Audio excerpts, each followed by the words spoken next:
Praise the Lord. मैं परमेश्वर का धन्यवाद करता हूँ कि परमेश्वर ने आज मुझे और आप सभी को परमेश्वर ने इकट्ठा किया कि हम परमेश्वर के वचन को जान सके और परमेश्वर के वचन के द्वारा आशीष को पा सके और अपने जीवन को बदल सके और परमेश्वर की इच्छा को जान सके।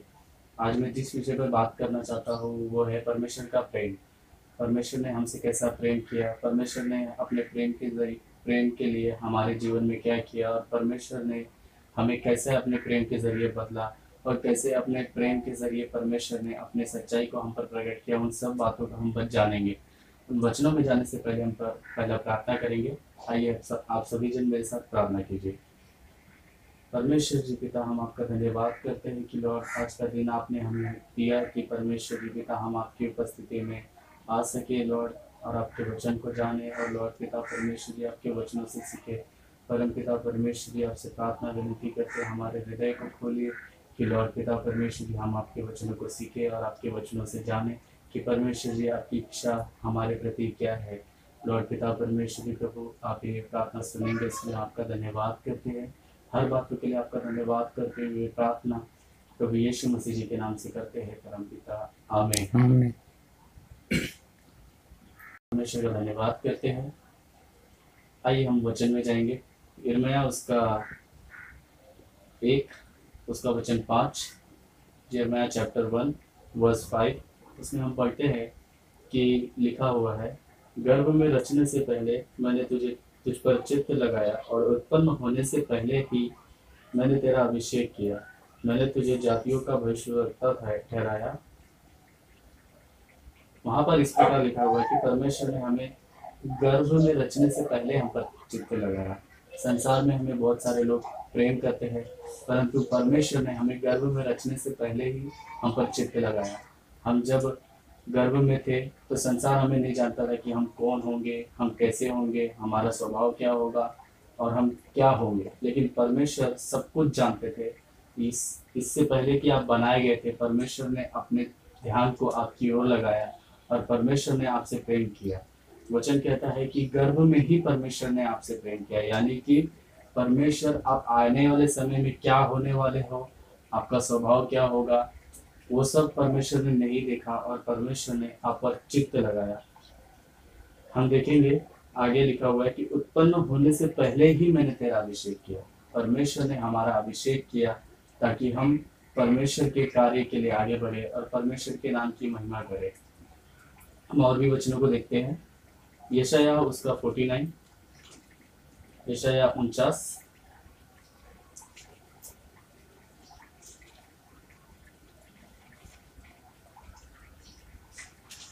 उसका 15 में लिखा हुआ है, क्या हो सकता है कि कोई माता अपने दूध पीते बच्चों को भूल जाए और अपने जन्माए हुए लड़के पर दया न करे। यहाँ पर पहली बात ऐसी लिखी हुई है कि क्या कोई माता अपने दूध पीने वाले बच्चे को भूल जाए या जन्माए हुए लड़के पर दया ना करे। परमेश्वर पूछ रहे हैं यहाँ पर कि क्या ऐसा हो सकता है। परमेश्वर कहते हैं हाँ ऐसा हो सकता है। और हम देखते भी कि आजकल के समय में कितनी सारी माँ होती है जो अपने बच्चे को जन्म के टाइम ही यहाँ वहाँ फेंक देती है या अनाथ आश्रम में छोड़ देती है। क्यों? क्योंकि वो रख नहीं पाते उन्हें, उनके पापों के कारण, उनके बहुत सारे बुरे कामों के कारण वो उन्हें नहीं रख पाते। और बहुत सारे माताएं होती है जो अपने बच्चे को अपने परिस्थिति की वजह से नहीं रख पाती है। तो परमेश्वर यहाँ पर यह कहते हैं कि क्या कोई माता अपने बच्चे को छोड़ सकती है? हाँ, ये हो सकता है, लेकिन परमेश्वर यहाँ पर ये कहते हैं हाँ वह तो भूल सकती है परंतु मैं तुझे नहीं भूल सकता।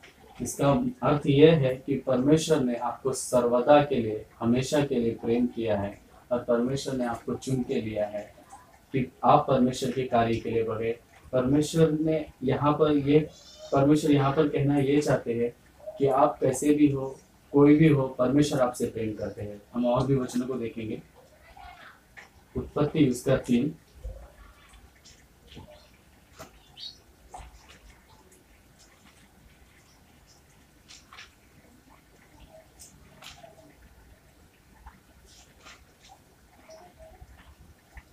उसका 21वें वचन में इस प्रकार लिखा हुआ है, और यहोवा परमेश्वर ने आदम और उसकी पत्नी के लिए चमड़े के अंगरखे बनाकर उन्हें पहनाए दिए। जैसा कि हम इस अध्याय में पढ़ते हैं कि जब आदम और हवा ने परमेश्वर के विरुद्ध में पाप किया तब उन्हें परमेश्वर ने गार्डन से बाहर निकाला। लेकिन परमेश्वर ने जब उन्हें गार्डन से बाहर निकाला तो आप यहाँ पर हम पढ़ेंगे कि यहाँ पर ये लिखा हुआ है कि परमेश्वर ने उनके लिए चमड़े का वस्त्र बनाया। यानी कि जब उन्होंने पाप किया फिर भी परमेश्वर उनसे प्रेम कर रहे और उनके लिए कपड़े को तैयार करते। हम और भी देखेंगे वचन को। निर्गमन उसका 3 के साथ में इस प्रकार लिखा हुआ है, एक्सोडस चैप्टर 3 वर्स 7 एंड 8 में इस प्रकार लिखा हुआ है, फिर यहोवा ने कहा, मैंने अपनी प्रजा के लोग जो मिस्र में है उनके दुख को निश्चय देखा है और उनकी जो चिल्लाहट परिश्रम कराने वालों के कारण होती है उसको भी मैंने सुना है और उनकी पीड़ा पर मैंने चित्त लगाया है। इसलिए अब मैं उतर आया हूँ कि उन्हें मिस्रियों के वश से छुड़ाऊं। जब इजरायली मिस्रियों के गुलामी में थे, वो तड़प रहे थे, वो करहा रहे थे, तब परमेश्वर मूसा को बुला कर लेते हैं और परमेश्वर मूसा को कहते हैं कि मैं उन इजरायलियों को छुड़ाने के लिए स्वयं नीचे उतर आया हूँ। मैं उन्हें छुड़ाऊंगा क्योंकि मैंने उनसे प्रेम किया है। इजराइल को मैंने बुलाया है, अब्राहम को मैंने बुलाया है और ये लोग जो है वो मेरे लोग हैं और मैं इनका न्याय करूंगा। और आगे हम जब देखते हैं तो परमेश्वर इजरायलियों को छुड़ा कर ले आते हैं और उन्हें एक अच्छे देश में बसाते हैं। हम और भी वचनों को देखते हैं। नीति वचन उसका 1 के 24 में लिखा हुआ है, नीति वचन चैप्टर 1 वर्स 24। वहां पर ऐसा लिखा हुआ है, मैंने तो पुकारा परंतु तुमने इनकार किया, मैंने हाथ फैलाया परंतु किसी ने ध्यान ना दिया। यह वचन परमेश्वर को दर्शाता है। यहाँ पर बुद्धि बात कर रही है पर परमेश्वर को यह वचन दर्शाता है और परमेश्वर कह रहे हैं कि मैंने तुम्हें पुकारा पर तुमने मेरी ओर ध्यान ना दिया, मैंने अपने हाथों को फैलाया पर किसी ने ध्यान ना दिया, तुमने इनकार किया, तुमने ध्यान ना दिया। परमेश्वर इसी प्रकार से हमें अपने जीवन में बुलाते हैं। परमेश्वर बोलते हैं कि भले के मार्ग की ओर आओ, परमेश्वर की ओर मुड़ो, मेरी ओर मुड़ो, मैं तुम्हें आशीष देना चाहता हूँ, मैं तुम्हारे जीवन में कार्य करना चाहता हूँ, मेरे पास आओ। लेकिन हम परमेश्वर को इनकार करते हैं और परमेश्वर के प्रेम को हम जानते नहीं है। जब हम परमेश्वर के प्रेम को नहीं जानते तो परमेश्वर का जो प्रेम है हमारे जीवन में नहीं आता और उसका फायदा शैतान उठाता है और हमारे जीवन में कार्य करता है। हम और भी वचन को देखेंगे।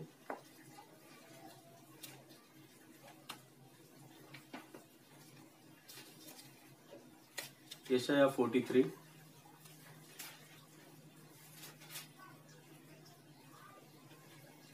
उसका वर्स 1 में लिखा हुआ है, हे इज़राइल तेरा रचने वाला और हे याकूब तेरा सृजनहार यहोवा यो कहता है, मत डर क्योंकि मैंने तुझे छुड़ा लिया है, मैंने तुझे नाम लेकर बुलाया है, तू मेरा ही है। जब तू जल में होकर जाए मैं तेरे संग रहूंगा और जब तू नदियों में से होकर चले तब वे तुझे न डुबा सकेंगी। जब तू आग में चले तब तुझे आँच न लगेगी और उसकी लौ तुझे जला न सकेगी। परमेश्वर ही है जो हमें नाम लेकर पुकारते हैं। परमेश्वर हमसे प्रेम करते हैं। परमेश्वर कहते हैं कि तू किसी भी परेशानी से गुजर कर चले जा, तू कहीं पर भी जा, मैं तुझे बचाऊंगा क्योंकि मैं तेरा ढाल और मैं तेरी चट्टान हूँ। हम इजरायलियों के विषय में देखते हैं तो परमेश्वर जंगल के मार्ग में उनके लिए बादल बनते हैं धूप के अंदर और रात के समय में आग का खंभा बनते हैं ताकि वो देख सके उस मार्ग से जो जहां से वो गुजर रहे थे उसके अंदर वो देख सके और उन्हें किसी भी प्रकार की तकलीफ ना हो। अगर हम देखेंगे तो बहुत सारे राजा लोग उनके जीवन में आए, मतलब उनके मार्ग में आए और उनसे लड़ने की कोशिश की, पर परमेश्वर ने उनके साथ में रहकर उन राजाओं से लड़ा और बहुत सारे लोग उनसे लड़ने की कोशिश किए पर टिक ना सके। परमेश्वर ने उनके जीवन में कार्य किया। और हम देखेंगे कि जब वो यर्दन नदी को क्रॉस कर रहे थे यहोशू के साथ में, तब परमेश्वर ने यर्दन को भी 2 भाग कर दिया, नील नदी को भी 2 भाग कर दिया। परमेश्वर कहते हैं कि मैं तुमसे प्रेम करता हूँ, इसलिए मैं तुम्हारे और साथ तजा ऐसा नहीं। करूँगा। मत डर क्योंकि मैं तेरे संग हूँ, इधर उधर मत ताक क्योंकि मैं तेरा परमेश्वर हूँ। मैं तुझे दृढ़ करूँगा और तेरी सहायता करूँगा, और अपने धर्ममय दाहिने हाथ से मैं तुझे संभाले रहूँगा। इन दो वचनों में इस प्रकार से परमेश्वर कहते हैं कि मैंने तुझे दूर देश से बुला कर लिया और तुझे मैंने अपना दास बनाया। और परमेश्वर कहते हैं कि मत डर। हम बाइबल में पढ़ते हैं कि बहुत बार लिखा हुआ है कि मत डर, मैं तेरे साथ रहूँगा। यहाँ पर भी परमेश्वर ने फिर एक बार कहा कि इधर उधर मत देख, और इधर उधर मत देख क्योंकि मैं तेरा परमेश्वर हूँ। मैं तेरे साथ रहूँगा और मैं तेरी सहायता करूँगा, और अपने धर्ममय दाहिने हाथ से मैं तेरी रक्षा करूँगा। परमेश्वर कहते हैं कि कोई भी परिस्थिति क्यों ना हो, उस परिस्थिति में मैं तेरे साथ रहूँगा। तू दुख में रहेगा, तू तकलीफ़ में रहेगा, हर एक परिस्थिति में परमेश्वर कहते हैं कि मैं तेरे साथ रहूँगा। चाहे हमारे विरोधी कितने भी बढ़ जाए, चाहे हमसे कोई भी बैर करने लगे, चाहे हम ज़िंदगी में कितने भी तकलीफ़ में क्यों ना हो, पर हमें यह नहीं सोचना चाहिए कि परमेश्वर ने हमसे प्रेम करना छोड़ दिया। परमेश्वर कहते हैं कि मैं कभी बदलता नहीं। पर हिब्रू की पुस्तक में लिखा हुआ है कि वहाँ पर परमेश्वर कहते हैं कि परमेश्वर आज कल और युगान युग एक से है। तो यहाँ पर परमेश्वर ने जब एक बार आपसे कह दिया कि इधर उधर मत देख, मैं तेरे साथ रहूँगा, तो इसका मतलब यह है कि मैं तेरे साथ ही रहूँगा और मैं तुझसे प्रेम करता हूँ, और तेरे जीवन में कितना भी तकलीफ़ क्यों ना आ जाए, मैं तेरे साथ ही रहूँगा और तेरी सहायता करूँगा और तुझे संभाले रहूँगा। हम और भी वचन को पढ़ते हैं। यशायाह 53, यशायाह 53 उसका 3 से हम पढ़ेंगे।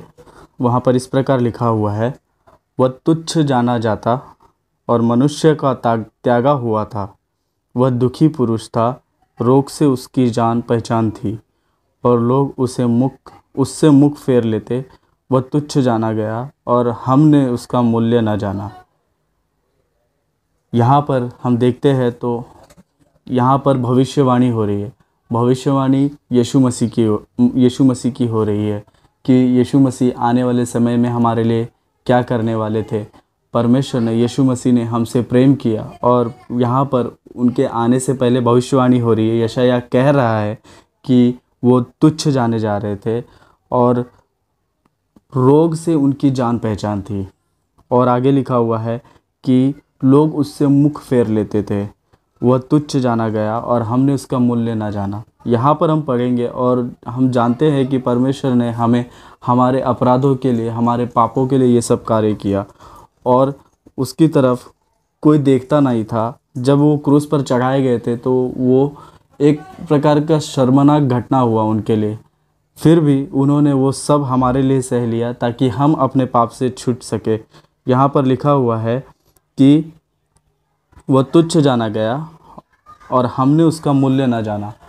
यूहन्ना में लिखा हुआ है कि ज्योति अंधकार में आई और अंधकार ने उसे नहीं पहचाना। हम आगे देखते हैं, निश्चय उसने हमारे रोगों को सह लिया और हमारे ही दुखों को उठा लिया, तो भी हमने उसको परमेश्वर का मारा कूटा और दुर्दशा में पड़ा हुआ समझा।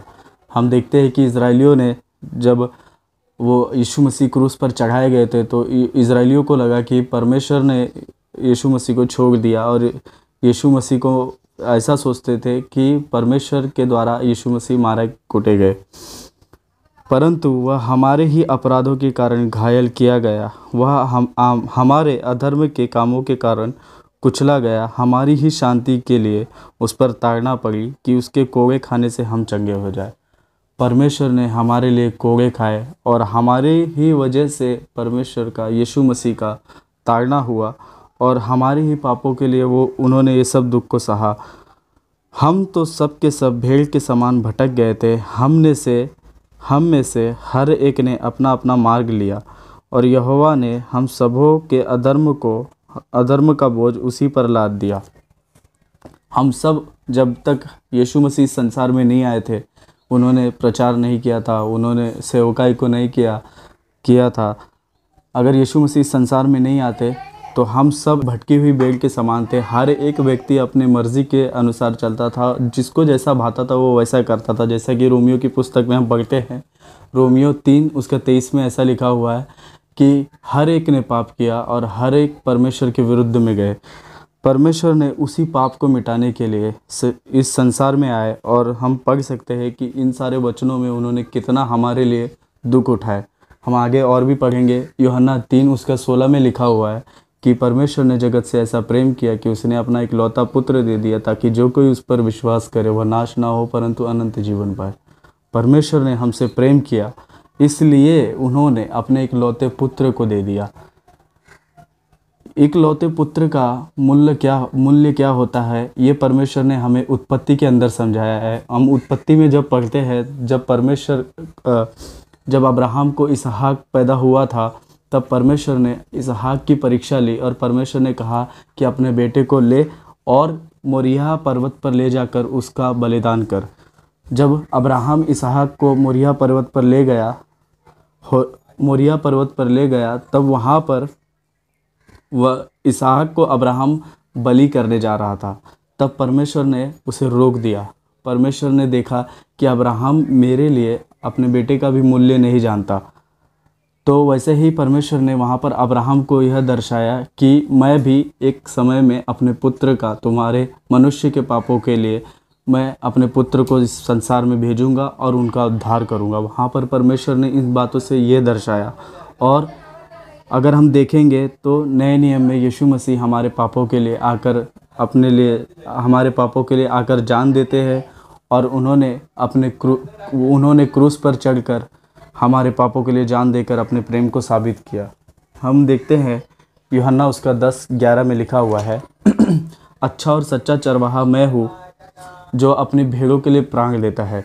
पौलुस कहता है कि हाँ, एक धर्मी पुरुष के लिए कोई जान देने क्या सोचेगा भी, पर किसी पापी मनुष्य के लिए कोई भी जान नहीं देगा, ऐसा पौलुस कहता है। और हम देखते हैं कि इस संसार में बुरे लोगों के लिए कोई भी जान नहीं दे सकता। और हम देखते हैं कि शास्त्री और फरीसी लोग पापियों से नफरत करते थे। यीशु मसीह जब इस पृथ्वी पर आए, उन्होंने पापियों को मौका दिया, पापियों के साथ घूमते थे, उन्होंने पापियों को बुलाया। क्योंकि यीशु मसीह जानते थे कि इन लोगों को मैंने ही बनाया है, इन लोगों से मैं ही प्रेम कर सकता हूँ और इन लोगों को मेरे अलावा और कोई नहीं प्रेम कर सकता। और यीशु मसीह ने ऐसे ही लोगों के लिए, जो अपने पापों को मानते हैं और जो परमेश्वर के सम्मुख पश्चाताप करना जानते हैं, वैसे ही लोगों के लिए अपने प्राणों को दिया और परमेश्वर ने अपने प्रेम को साबित किया। हम हिब्रू उसका 12, इब्रानियों उसका 12 उसका 2 में हम पढ़ते हैं। वहाँ पर इस प्रकार लिखा हुआ है, और विश्वास के कर्ता और सिद्ध करने वाले यीशु की ओर ताकते रहे, जिसने उस आनंद के लिए जो उसके आगे धरा था, लज्जा की कुछ चिंता न कर क्रूस का दुख सहा और परमेश्वर के सिंहासन की दाहिनी ओर जा बैठा। यीशु मसीह इस आनंद में थे कि हम उनके बेटे, उनके बच्चे अपने पापों से छूट जाएंगे। उस आनंद के कारण हम यहाँ पर पढ़ते हैं कि जो उनके सामने रखा गया था, उन्होंने क्रूस पर चढ़ने को लज्जा की बात नहीं समझा और उन्होंने उस चीज़ को सह लिया हमारे पापों के लिए। हम देखते हैं कि परमेश्वर ने कितना प्रेम किया हमसे। और हम देखते हैं व्यवस्था विवरण उसका 6 उसका 4 में लिखा हुआ है, सुन है इज़राइल, प्रभु तेरा परमेश्वर एक ही प्रभु है। तू अपने परमेश्वर से अपने सारे मन, अपने सारे बुद्धि और अपने सारे प्राण से और अपनी सारी शक्ति से प्रेम करना। जब हम देखते हैं कि परमेश्वर ने हमसे इतना प्रेम किया, तो हमें भी क्या करना चाहिए? हमें भी परमेश्वर से प्रेम करना चाहिए। जैसा परमेश्वर हमसे चाहते हैं, हमें भी वैसा करना चाहिए। इन सारी बातों से परमेश्वर आपको आशीषित करे। आइए हम प्रार्थना में जाएंगे। परमपिता, हम आपका धन्यवाद करते हैं कि आज का वचन आपने हमें दिया। परमपिता परमेश्वर जी, आपसे प्रार्थना करते हैं कि आप हमारे अपराधों को क्षमा कीजिए। इन वचनों के ज़रिए आप हमारी सहायता कीजिए कि लॉर्ड, हम आपके प्रेम को जाने और आपके प्रेम में बढ़े लॉर्ड, और आप हमारे जीवन में कार्य कीजिए। इन वचनों के ज़रिए आप हमारे जीवन को परिवर्तित कीजिए लॉर्ड पिता। आप ये कार्य करेंगे, इसके लिए हम आपका धन्यवाद करते हैं। हर बातों के लिए हम आपका धन्यवाद करते हुए ये प्रार्थना प्रभु यीशु मसीह जी के नाम से करते हैं परमपिता, आमीन। God bless you.